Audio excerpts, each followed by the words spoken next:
For today's demonstration, we're welding both 4000 series and 5000 series aluminum. Before we start, there's an important safety reminder. Laser welding PPE is not the same as PPE used for conventional welding.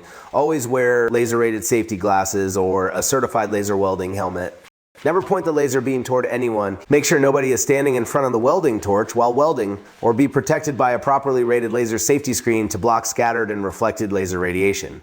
Getting started with laser welding aluminum is surprisingly simple. First, prepare the material properly. Most aluminum comes with a protective film, and aluminum that has been exposed for a long time can accumulate contamination on the surface. Before welding, thoroughly clean the weld area, make sure it is clean and dry.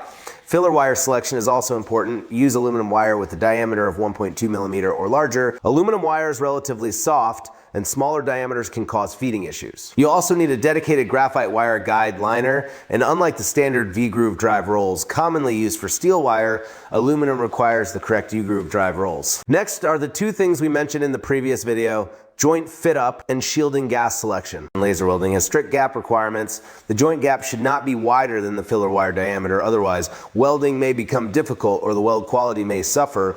You'll also need high purity argon shielding gas with a flow rate of around 15 liters per minute. Keep in mind that insufficient gas flow can cause weld discoloration and may even damage the protective lens due to inadequate shielding.